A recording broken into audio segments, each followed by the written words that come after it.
तरीके से डाल देते हैं, कहीं कोई चीज करंट ना लगे। जो फुल पीवीसी कवर्ड है, ये सिर्फ अंदर भी है तो वो अंदर जहां है जहां पे उंगली नहीं पहुंचेंगी।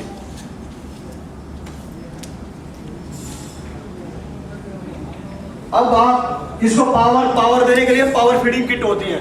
ये यहां से इसको खोल देते हैं।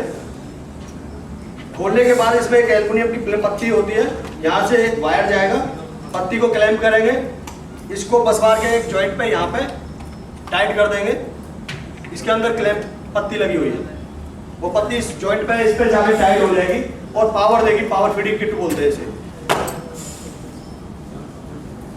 अब नहीं सर, ये यूज के ऊपर होता है, आपका पॉइंट कहाँ आ रहा है। ये बीच में लगाने, अगर एंड में लगाना है ना तो वहां जरूरत नहीं है पावर फीडिंग किट की, तो क्योंकि एंड में क्या होल होता है इसमें यहाँ पे। और ये जो ये एंड कैप है ना, इस एंड कैप के साथ में ये छोटे बोल्ट आते हैं, ये वाले बोल्ट आते हैं। ये जो होल बचेगा यहाँ पे, इस होल में डाल के और यहाँ अपना वायर को कनेक्ट करके और इस एंड कैप को डाल सकते हैं आप। वहाँ 100% जरूरत नहीं है पावर फीडिंग की।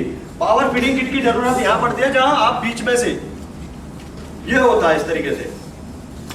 इसको यहाँ से लूज करते हैं, यहाँ आपका वो लगेगा थिम्बल, इसको लूज करते हैं। लूज करने के बाद ये बसबार में इस तरीके से फंसा के इसको टाइट कर देना है। पूरा टाइट करने के बाद फिर इसको कवर को ऊपर से लगा देना है। यहाँ लगता है इस तरीके से, और ये बीच में लगता है। 100-200 मीटर की लेंथ में है तो वहां पे क्या है, 80-90 मीटर के बाद में डिवाइड करना होता है। जैसे 200 मीटर की है तो बीच सेंटर में लगा दो तो पावर कंटिन्यूटी बनी रहती है। नहीं तो एक 200 मीटर में आपने एक एंड से दे दिया, दूसरे एंड में करेंट आ रही है तो वोल्टेज ड्रॉप हो जाते हैं। हाँ, पावर फीडिंग ऊपर से करते हैं, नहीं करेंट बिल्कुल नीचे से निकलती रहेगी। अब इंपॉर्टेंट पार्ट है ये करंट कलेक्टर का। जो जिन के करंट कलेक्टर बहुत जल्दी खराब होते हैं उस या फिर क्रेनें ट्रिप करती है, वो इंस्टॉलेशन की एक बहुत बड़ी प्रॉब्लम होती है।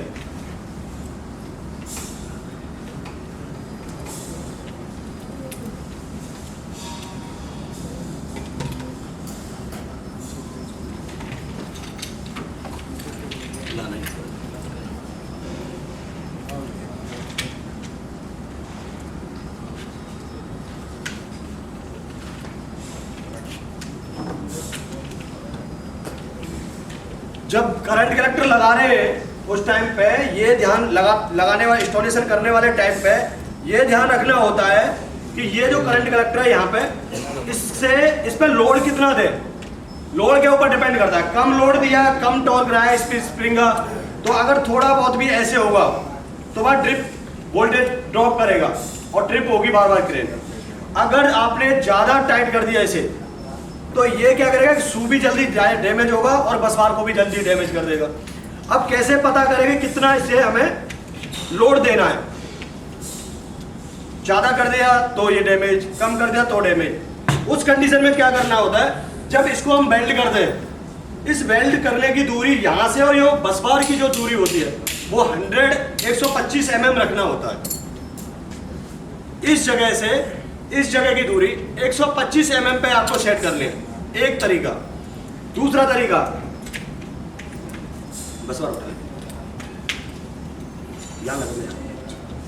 दूसरा तरीका ये होता है, जैसे हमने ये वेल्ड कर रहे हैं, मान लीजिए ये लगा रहा हूं मैं अभी, फिट कर रहा हूं और ये बसबार ऐसे लगी हुई है, तो उस कंडीशन में आपको सिर्फ इतना हिस्सा ऊपर निकालना है।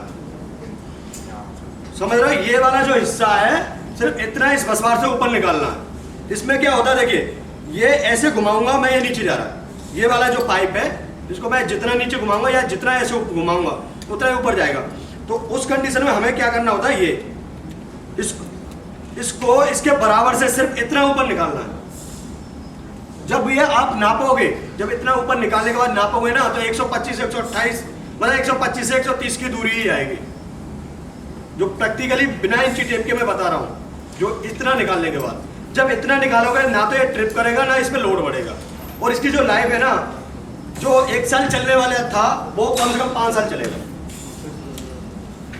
इस तरीके से इसकी करंट कलेक्टर की सेटिंग करनी है। अब प्रॉब्लम की बात आती है, जो मैंने यहाँ पे गैप दिया था ये बहुत बड़ा गैप, ये सबसे बड़ा इशू होता है किसी भी बस बार में। जो ये वाला गैप होता है ना, ये सबसे बड़ा इशू होता है। दिख रहा है ये गैप? ये गैप हो या थोड़ा सा और कम हो इसमें, जो ये गैप आता है जब जब एक खाली करंट कलेक्टर चलता है इसमें, जब जाता है तो ये थोड़ी सी एक एक्स्ट्रा चौक हल्का सा ऐसे करके चलता है ये करंट कलेक्टर, क्योंकि लोड स्प्रिंग का उसी तरीके से डिजाइन होता है इसका। जब ये इसके अंदर से ऐसे निकलेगा, ऐसे, अब ये क्या कर रहा है, बार बार फंस रहा है। फंसने से कभी कभी जिनके करंट कलेक्टर चलते चलते एकदम बाहर आ जाते हैं, बाहर निकल जाते हैं, तो वो सिर्फ जॉइंट की प्रॉब्लम होती है। करंट कलेक्टर कभी भी बस बार से बाहर नहीं निकल सकता।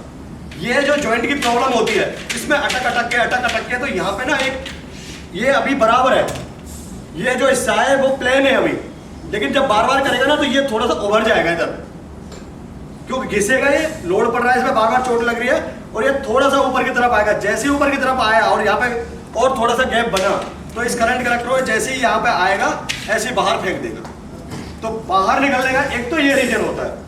दूसरा क्या होता है, स्पार्किंग। जब ये लूज है यहाँ पे, तो बार बार धीरे धीरे ये झटका मारेगा तो स्पार्किंग होती है। स्पार्किंग होती है तो स्पार्किंग से यहाँ पे गैप बनता जाता है और ये यहाँ से जल जाएगा। आगे जब क्रेने जाएंगे तो वो ड्रॉप होंगे, क्योंकि ये चट की जैसे आवाज करेगा, और ड्राइव लगी हुई है। ड्राइव के केस में तो वो फिर बंद ही होना होता है, वोल्टेज ड्रॉप हो जाते हैं, UB1 का अलार्म आ जाता है, अंडर वोल्टेज। तो ये चीज ध्यान रखनी है सिर्फ जॉइंट की। बाकी का आपकी अगर थोड़ी बहुत गेंट्री भी, अगर मान लीजिए ये गेंट्री है, गेंट्री के ऊपर ही एंगल वेल्ड है, गेंट्री अगर आपकी थोड़ी बहुत ऐसे है 10-15-20 के ऊपर, राइट एंगल पे तो हो ही नहीं पाती, 10-15 mm अगर ऊपर नीचे भी होती है तब भी ये चल जाता है, क्योंकि इसमें ना डबल फ्लैक्स होता है। एक तो इस तरीके से होता है, ऐसे स्प्रिंग लोड लेती है। दूसरा क्या है, ये ऐसे भी करता है, ये भी मूव करता है और ये भी मूव करता है। तो इस तरीके से बस बार की सेटिंग करते हैं। कोई डाउट सर इसमें कुछ पूछना हो तो?